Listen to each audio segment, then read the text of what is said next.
Hey, good morning, everybody. Scott Luton with Veteran Voices. Thanks for joining us on this special episode here today.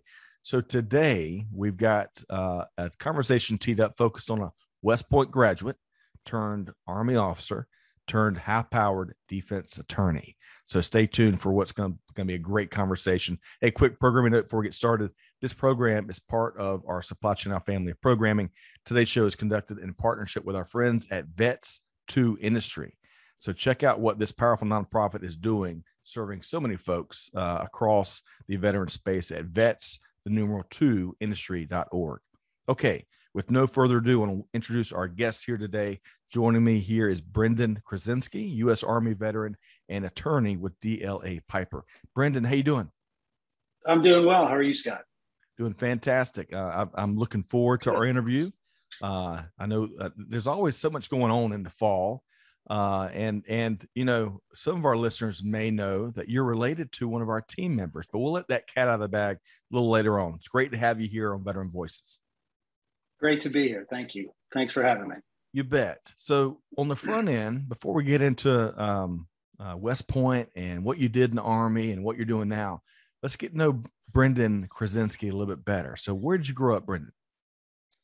So I moved around actually quite a bit growing up. I was born in Pittsburgh, lived in Pittsburgh until I was about 6. Then we lived in Minneapolis until 6th grade. From Minneapolis, moved to St. Louis for 3 years, and from St. Louis, moved to New Jersey for my last 3 years in high school. So wow, bumped around a little bit. Yep. So how did that, all great cities, what was your favorite out of all those cities? What was your favorite one? I think I don't know that I would want to live there today, but as a kid, Minneapolis was fantastic. I mean, it was just, we lived right by some lakes, and it was just a great place, the kind of place you could go grow up, run around, and just goof off with your friends all day. And I think I would even love it today, but I don't know that I can handle the winters anymore now that I've been in Georgia for almost 30 years. So, oh, you've been here 30 years. Okay. Well, close to it. Close to it. So were your parents were they in the military? What prompted all the moving around? My dad just worked for, he started out at a company in Pittsburgh, just took an opportunity. I mean, my dad was just one of these guys that he grew up in sort of steel mill, Pennsylvania.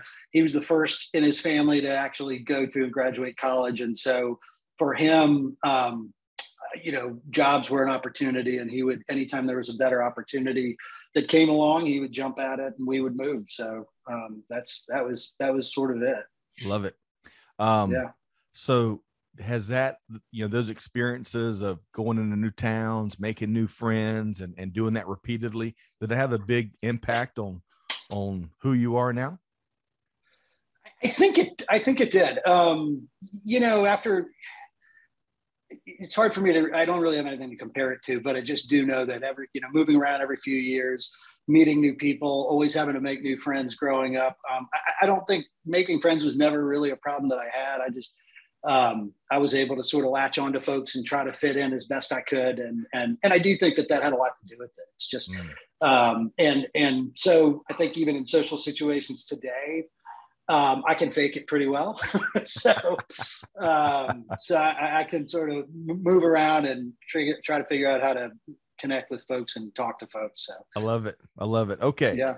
So I want to ask you a little bit in a moment about what you do as a defense attorney. But before that, any, of those wonderful cities that you rolled out and some of your adventures as a kid, or maybe even after you got out of high school, give us an anecdote or two about, what you did, what you do for fun, what was important to you growing up. Yeah. So for me, sports was always a huge part of my life. I played sports as far back as I can really remember. And in a way, it's probably because it was the easiest way to make new friends, right? I'd moved to a new school, and first thing I would do is figure out what sport am I going to join. And if anyone who's ever been on any sort of team before, that's the quickest way to make friends. So that was a big part of my life growing up. I've tried about every sport, from water polo, pole vaulting, swimming, diving, Wow. soccer, football, baseball, and finally settled on lacrosse, which is what got me. I say it's the only reason I got into West Point. So you must have been quite a lacrosse player. I wasn't as good as I thought I was. I was a pretty good athlete, but I started very late. Lacrosse is one of those sports so I started my sophomore year in high school, and at least I'm sure it's still the case today. Kids start really young. I think I benefited from being on a really great high school team with a lot of great players. And actually we had 90 kids in my high school graduating class, and 3 of us got recruited. Actually, 4 of us got recruited too, and ended up going to West Point in the same year. Wow. So I think I don't know. I don't want to sell myself too short, but I sometimes feel like maybe I was part of a package deal. Well, okay. So we're going to get to West Point in a second. Let's, I bet, a lot of non-attorneys, non-practicing attorneys, television attorneys, perhaps think they know what a defense attorney does. And I got to tell you, growing up in the 80s, my grandparents watched Matlock. They and we were all big Andy Griffith fans. So I watched every episode, and I only bring that up in jest. But what's one thing about being a defense attorney that might surprise folks? You don't end up in court a whole lot. most of your time is spent in an office, pouring through documents, writing briefs, a lot of the formal stuff that people would be out of their mind if they made a TV show about. It's there are moments where you get to court, but the vast majority of it is it's a very detail oriented job that requires a ton, like way more reading than I ever thought. But it's still fun in its own way. Yeah. It's not Matlock. It's not Matlock. So you're saying that the better ones are able to stay out of the court, right? Because the work is done kind of behind the scenes, negotiating or researching or what have you. Is that right? No, I mean, I don't. Sometimes you just can't avoid it. I mean, by and large, the other thing probably people don't realize is that most cases don't go to court. Most settle before, and that's on both sides. There are some big ones that do, but by and large, trials are actually going to trial. You see more of those on a week on reruns and TV than some lawyers see in their career. Oh, wow. Okay, man. So. Well, I appreciate you shedding some light on that and Sure. dispelling some of the notions. Let's talk about let's go to West Point again. So Okay. You said you were recruited to West Point Lacrosse. They recruited, it sounds like 3 or 4 of y'all, that package deal. Yep.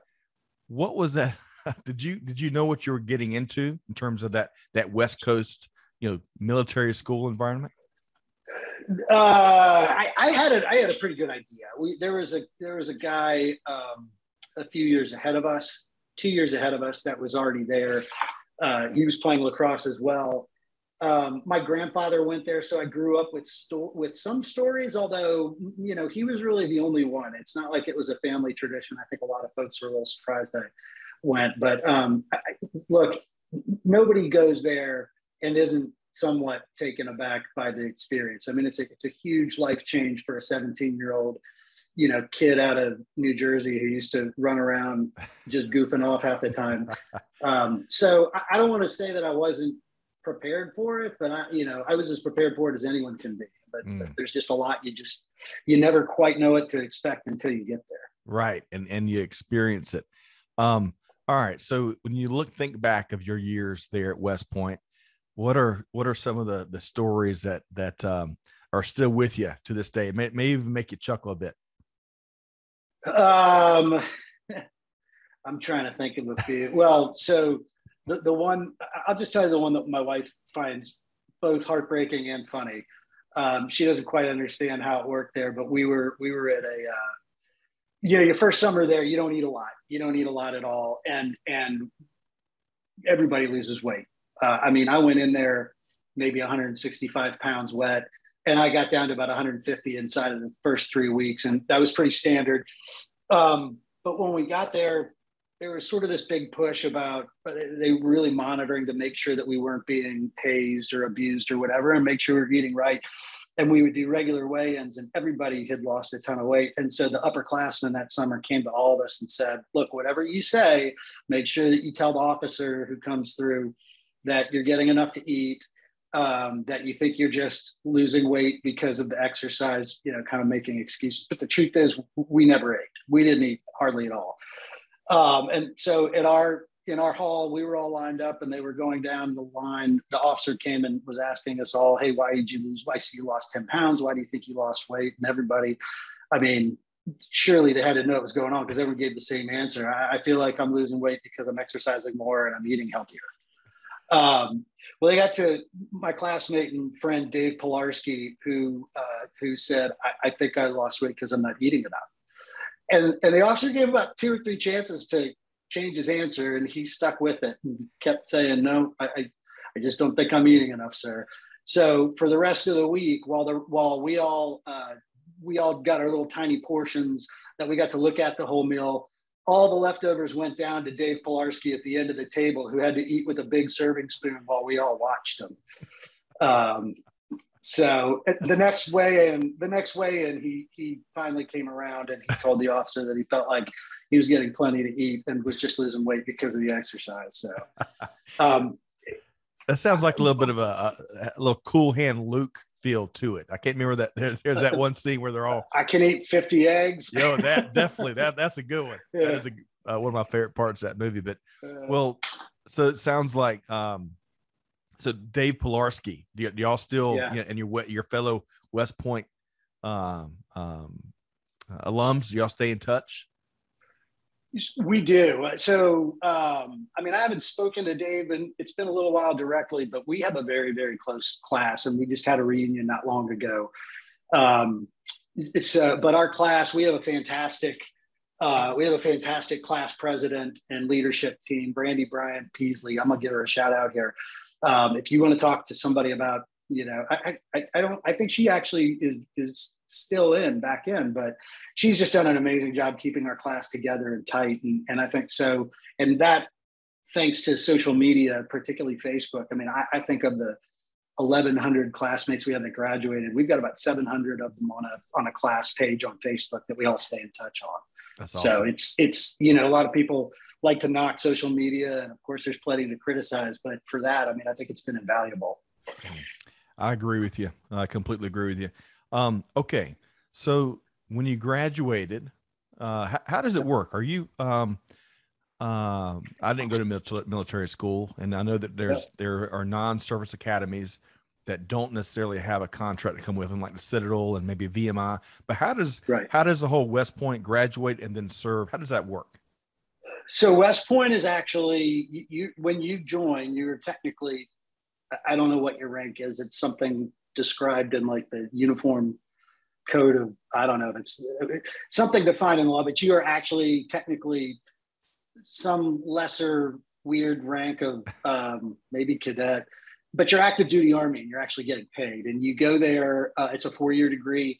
Everybody graduates with a Bachelor of Science degree. And you have essentially the first 2 years to decide if you want to quit. If you, the moment you step foot into your class, your first day, your junior year, you're locked in and you owe however many years of service after you graduate. So for my year, it was 5 years. It kind of fluctuates somewhere between, I think, 5 and 6, or maybe 4 and 6, just depending on sort of where we are in the world. But so everyone that graduates from West Point has to serve some number of years in the active duty, and then followed up with some, usually for me, it was inactive reserve time. So I was still on a list. They could have called me up. They never did. So, but nevertheless, so that's how it works for West Point and Naval Academy, Air Force Academy. I'm sure I'm missing one. Coast Guard Academy is probably the same way. But so for all of the federal United States Naval Academy, Military Academy, everybody has an obligation to serve. Gotcha. So what did you do after you graduated? So I was, you sort of get to pick based on your class rank what you want to do. First, you pick what job you want to do. Yep. First, you pick what job you want to do, and it's really in rank order. They sort of go down the list, and and then within that branch, with whatever job you're going to get. So for me, I chose infantry. Then all of us infantry guys got in a room together, and they had all your places that you could be stationed up on. At the time, it was like, what do we call an Elmo now? Like one of those essentially like a little presentation thing, and all the places up there with the number of slots available. And we just kind of went down in class order, and everyone got to pick. So I ended up infantry officer and chose Fort Stewart, to go to Fort Stewart for a couple of reasons. in Georgia, right? In Savannah, yeah. Well, not in Savannah. It's right outside. It's right next to Hinesville, Georgia. Hinesville. It was close enough to Savannah for me. That was sort of my goal. I wanted to get to 4 years at West Point. Made me think, gosh, I think I'd like to be somewhere that's actually fun to be for a little bit. So had that, but then you have to do all your training. So showed up. I right after graduation, I think I got like 30 or 40 days paid leave. Went down to Fort Benning for jump school, jumping out of planes. Then the infantry officer basic course. Did another mechanized infantry leader course to sort of learn the equipment for the job that I was going to do. And then went to Ranger School. And then after graduating from Ranger School, reported to Fort Stewart and was there for the next three and a half years. So, man. So did Ranger School make West Point look like a piece of cake? Gosh, I often kind of think about that. I mean, I think they're just different.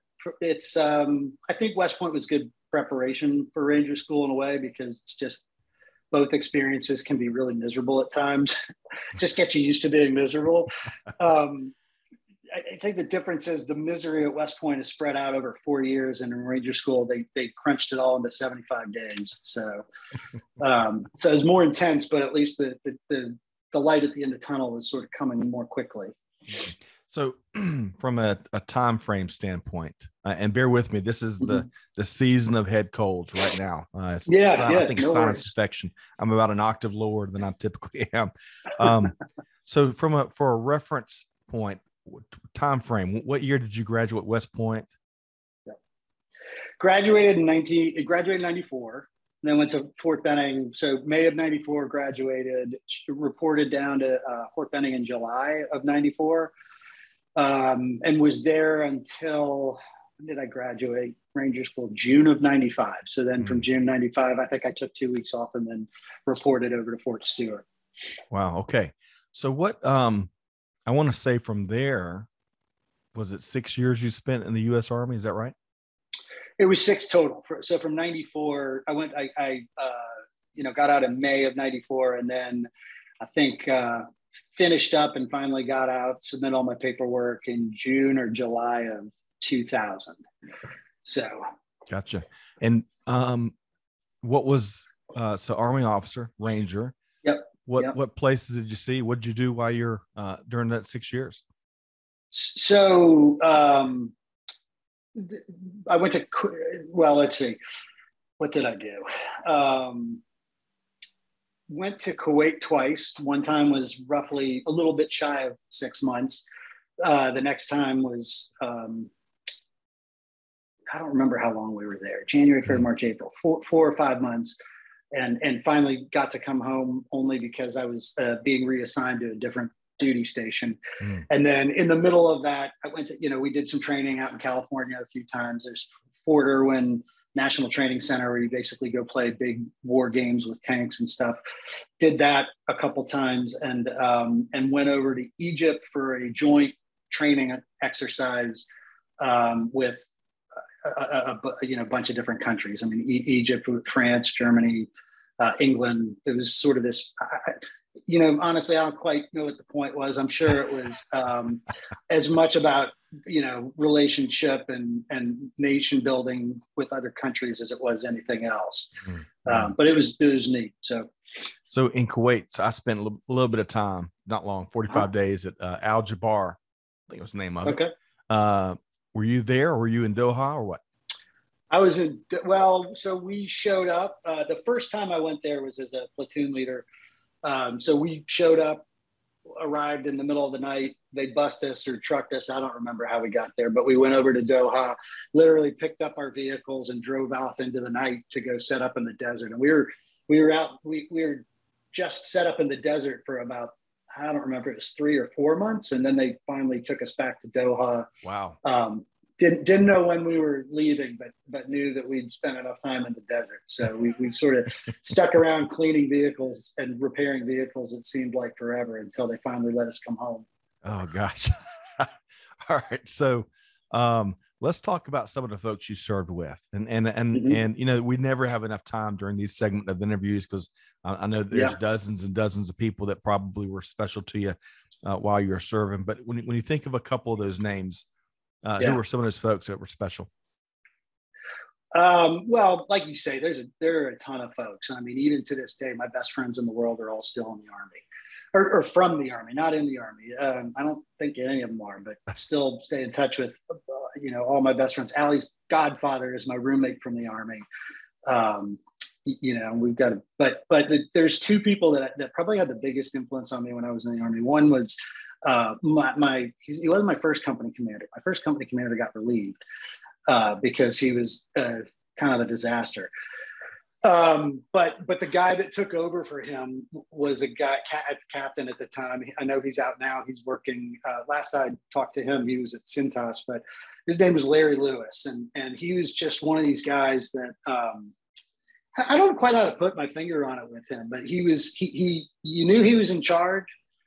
But he didn't have to tell you he was in charge, and just everything, he made you want to do what's right. And you could tell when you disappointed him, and he never chew you out or he didn't even have to tell you that you did something that was wrong. He was just a really, really great guy that just cared about everybody, was a phenomenal leader. I kind of saw him as someone who would stay in forever and do great things. And unfortunately, well, I don't want to say unfortunately, but he, like me, I think made the same decision that for family life, Army wasn't his thing. So Larry Lewis was again, one of my company commanders as a young lieutenant, just a phenomenal leader, great guy. And then the second guy so I spent my last 2 years in the Army up in Dahlonega, Georgia at the 5th Ranger Training Brigade. So as an instructor and various other jobs at Ranger School. And my first sergeant was a guy named Tom Wilburn, and people can Google him and look him up. He's on the internet. I mean, he's made it in the Ranger Hall of Fame. He's won the best Ranger competition a few times. And, he was just one, again, he was an NCO and I was an officer, but no one ever sort of took I'm the officer, you're the NCO position with Tom Wilburn, because he was just the most impressive human being I think I've ever met. Wow. Incredibly smart. He was, at the time, I thought he was old. He was probably in his late 30s and I was in my young 20s. Now to me, that's a baby. But the story, a couple of stories I remember about him was, first of all, he was just also great with the guys. I mean, just everything he did, he was proficient at every single thing he did. He was just amazing at everything, from shooting to climbing to whatever, you name it. He did it all. But he was also just probably the toughest guy I've ever met. Wow. And he had served in Ranger School was his break from the regular Army. When he wasn't at Ranger School, he was serving in some of our more elite forces that sometimes, you don't really hear much about.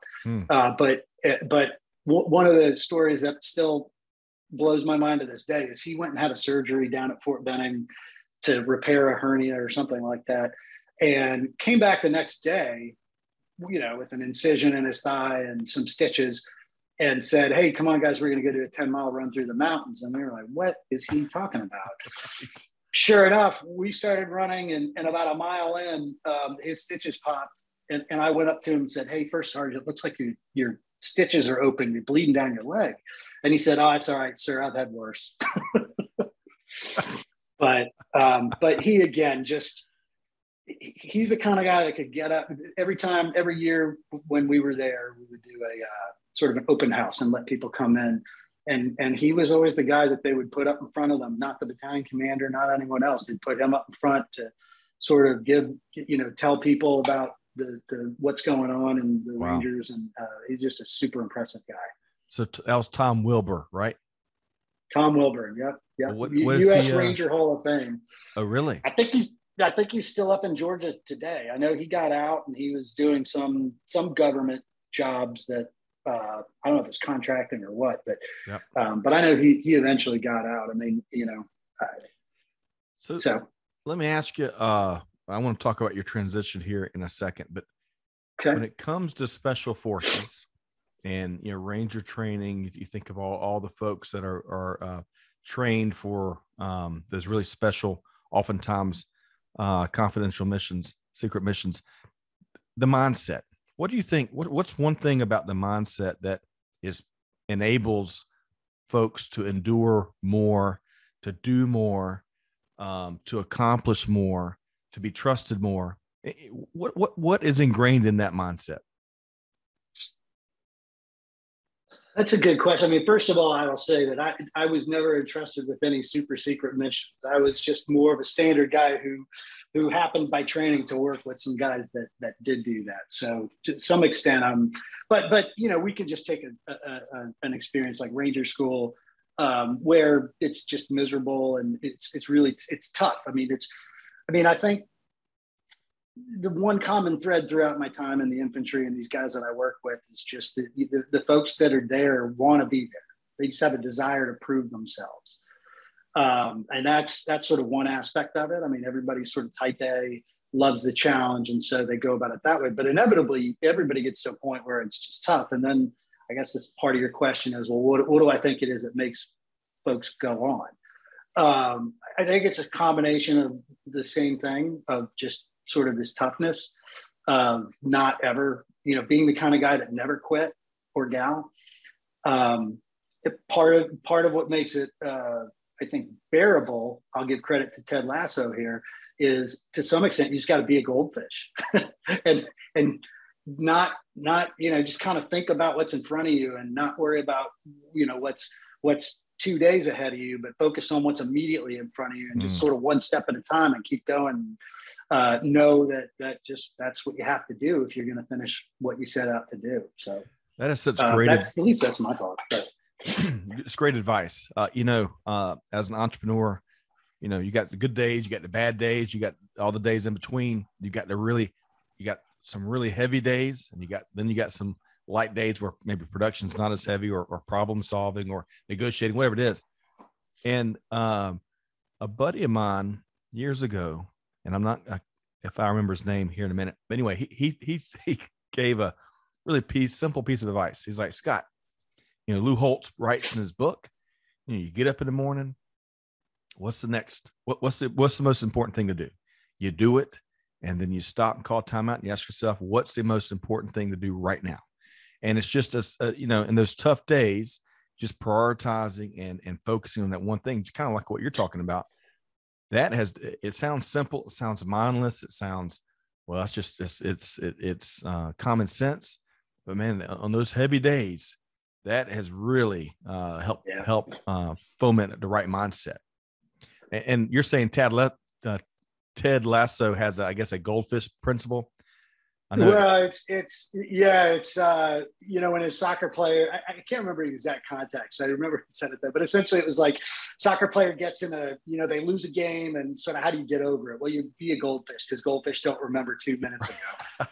so you just forget about it and move on is really right. I love point. It. But, to your point, I mean, what you just said is, I think it's exactly the same. I think it's exactly the same, whether you're in the Army or whether you're in business or whether it's West Point or Ranger School.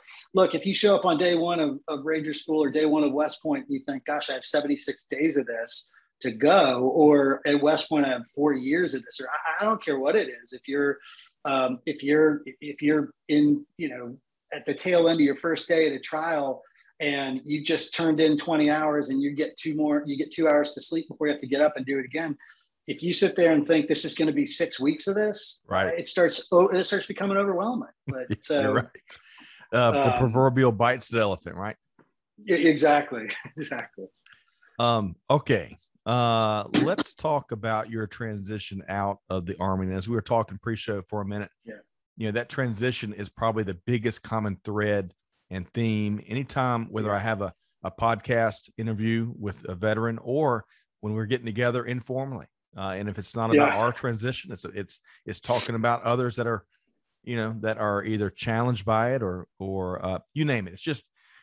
It seems to be a challenge that we just can't quite solve from a variety of angles, whether it's the branches themselves, the private sector, the veteran, him or herself, right? Because it's our personal responsibility, or whatever it is.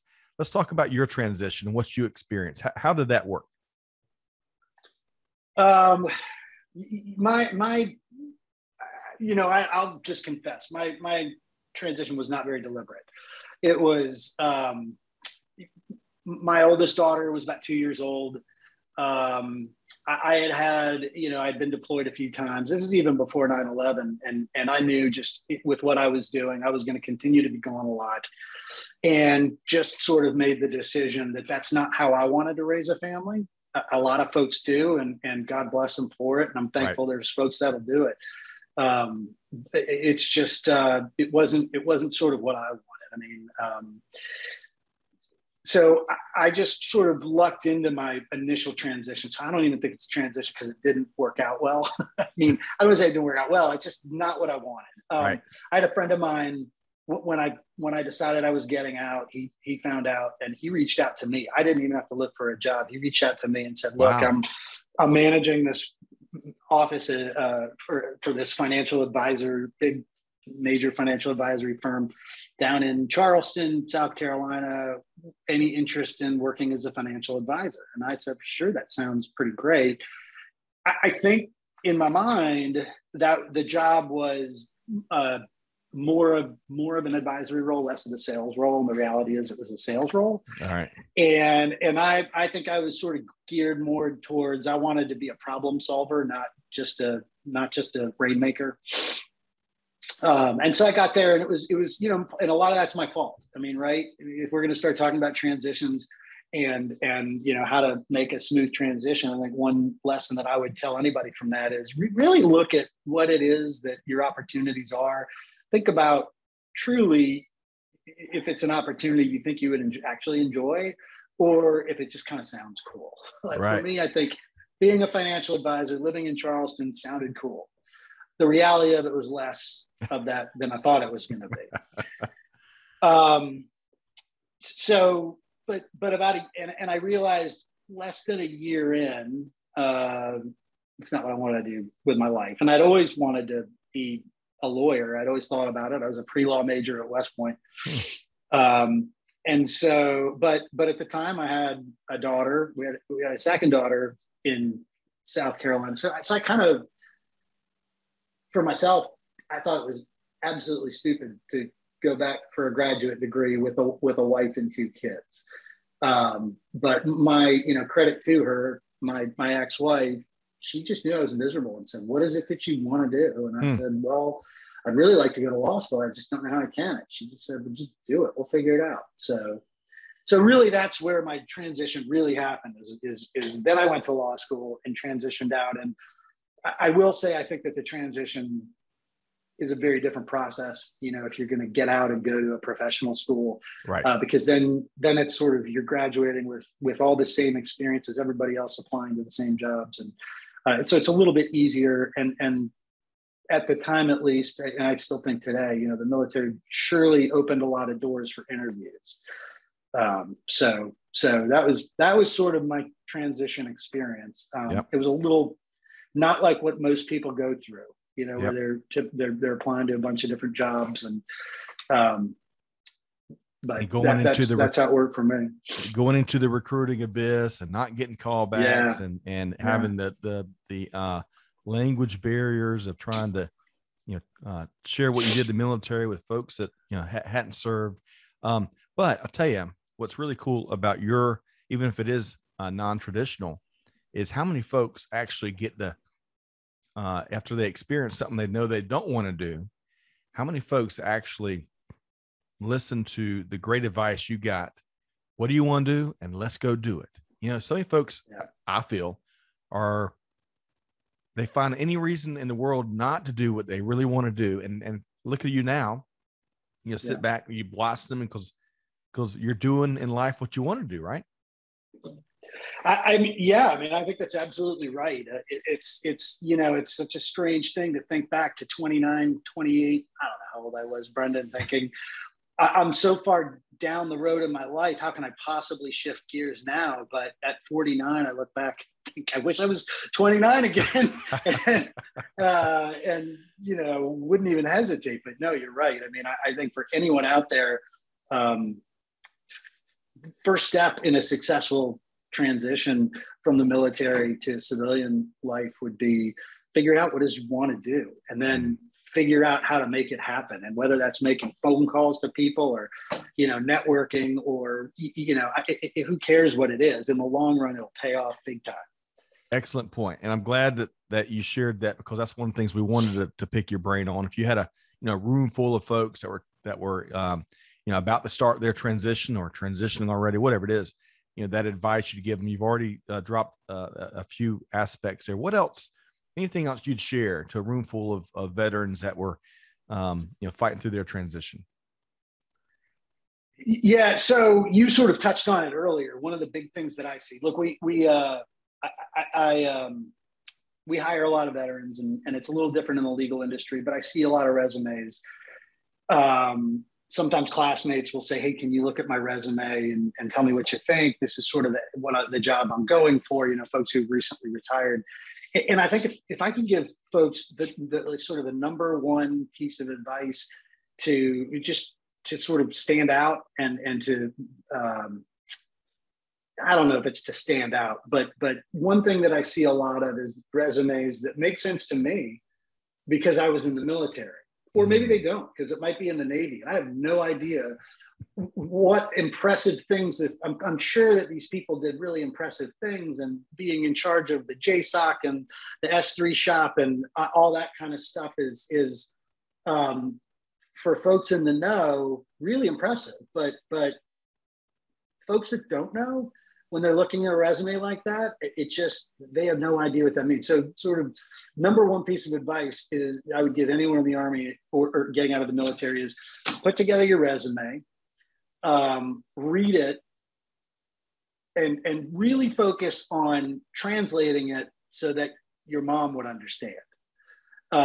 Make sure that instead of being in charge of a 300-person unit in the whatever infantry branch is, just say was in charge of, you know, managed all training and operations of a 300-person unit. You know, you don't need it. The details are sort of less important than the big picture.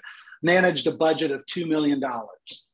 Doesn't matter that it was for training and for deployments or for whatever it was. It's just, as an employer, if you were in charge of, if you sort of had overall responsibility for managing or implementing, you know, a $2 million budget, that's a big thing. Yep. So simplify it is sort of, that's kind of the advice I give all my friends. Look, simplify your resume so that your mom would understand it, and then give it to your mom and make sure she does.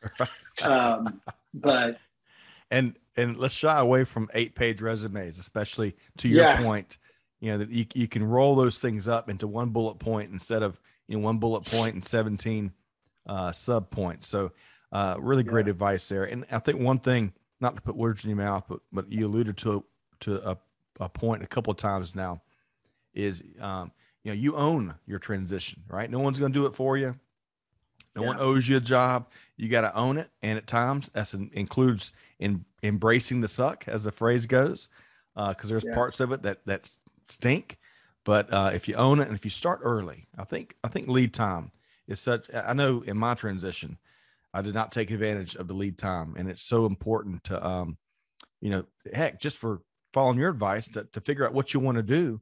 You know, research and kind of figuring it out takes time alone, right?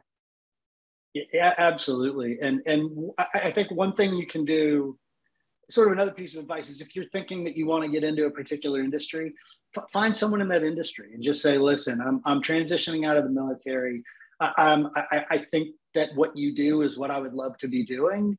But honestly, I'd love to sort of hear more about it and see if that's really the case. And, you want to grab coffee.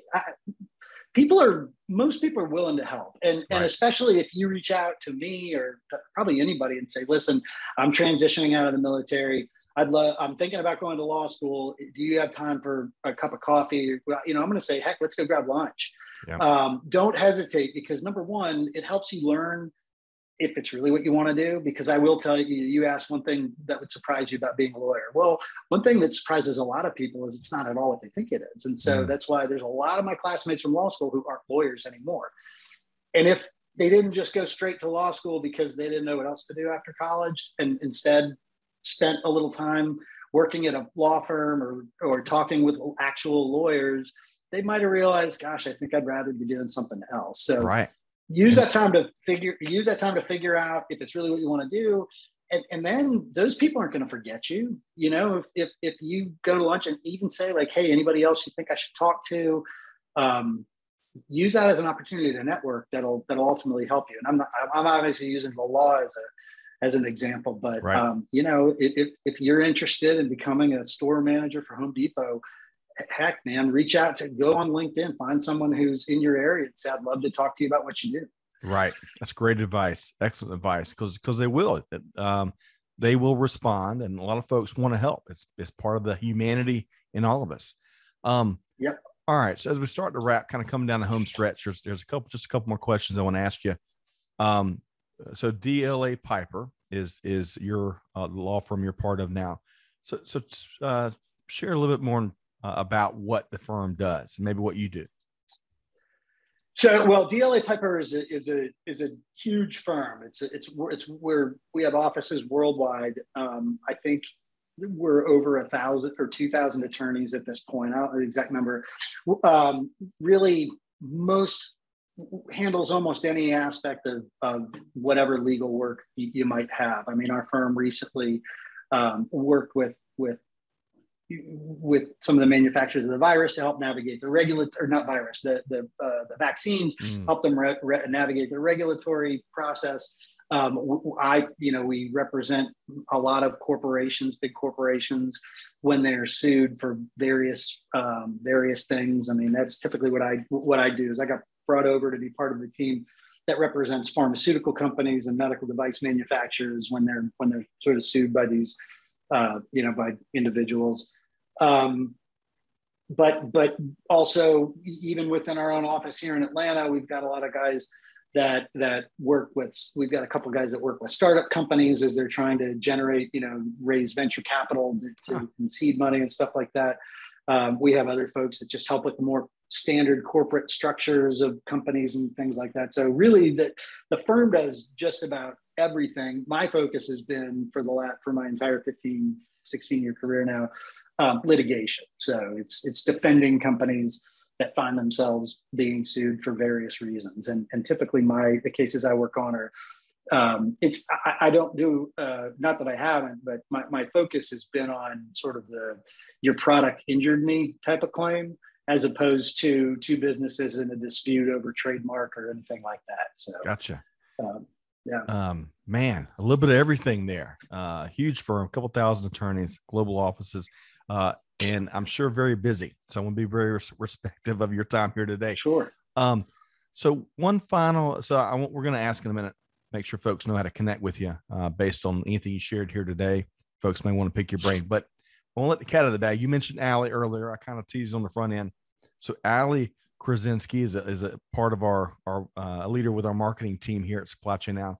I'll tell you, she is a phenomenal team member. She is her work ethic. I'm not sure who she got it from. Might be you, the family, you name it. The ideas she brings to the table.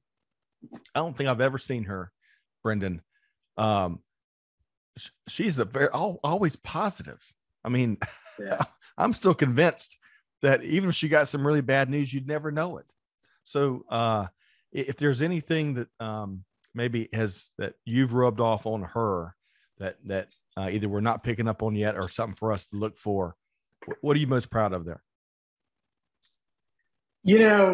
Allie is she's my first, and they're all. I'm lucky. I got three really good girls and a great stepson, and they're all fantastic in their own way. One thing about Allie that makes me proud is she's always. You mentioned hard working. She's always been a hard worker. I don't know if you guys have gotten to her telling you stories about her horse riding in the past, but she wanted to ride horses as a little girl.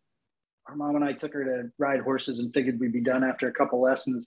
And she stuck with it through high school and even competitively. Well, horse riding is very expensive. And even though I'm a lawyer, I'm not that much of a lawyer. So what Allie would do is she would spend all day Saturday and all day Sunday I would drop her off at about 7 a.m, pick her up at 6 or 7 in the afternoon. I'm talking when she was 8, 9, 10, 11 years old. And she would muck out stalls and work all day just to get a couple extra hours of time with the horse for free and horse lessons. And that has never stopped. Saturday morning, I'll wake up at 7 a.m. and Allie's waking up, Allie's down in the kitchen already. And I'm like, Allie, this is back when she was in college. Allie, what are you doing? Oh, I'm going to help somebody organize their basement. I mean, she's just got a phenomenal work ethic. And where that came from, she just had it. She just always had it. I wish I could take credit for it. But.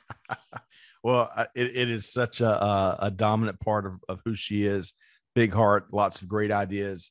And it's really just a pleasure to work with. So, all right. And of course, Allie helped us facilitate meeting you and interviewing you here today. And really appreciate that as well.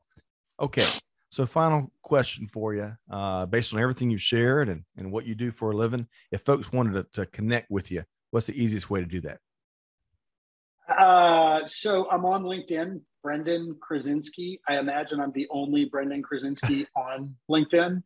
But Brendan Krasinski, DLA Piper, or even just Brendan Krasinski, DLA, will find me on Google. But otherwise, it's Brendan, BRENDAN, Krasinski, KRASINSKI at DLApiper.com. And you're welcome to email, and probably the easiest way to get me these days. Wonderful. It's just that easy. Well, hey, really appreciate your time, Brendan. You bet, Scott. Thank you. Pleasure meeting with you and hearing some of your stories, and certainly hearing your POV and various aspects of your journey. Thank you so much. So we've been talking with Brendan Krasinski, U.S. Army veteran and attorney with DLA Piper. We'll talk with you soon. Thank you very much, Scott. You bet. And folks, hopefully you've enjoyed this conversation as much as I have. Lots of, I think, really a lot of practical advice and some great stories. Be sure to find Veteran Voices wherever you get your podcast, subscribe so you don't miss conversations like this. Hey, be sure to check out our friends over at Vets 2 Industry. They've got the next networking event will take place after we release this episode. But every 3-4 weeks, they put on one of the best networking sessions on a Saturday to help you connect with fellow veterans, hiring managers, you name it, lots of resources. Check them out at vets2industry.org. And on that note, most importantly, folks, enjoy the rest of October. Hopefully, winter weather has kicked in. On behalf of our entire team here at Veteran Voices, Scott Luton signing off now. Do good, give forward, be the change that's needed. And on that note, we'll see you right back here at Veteran Voices. Thanks, everybody.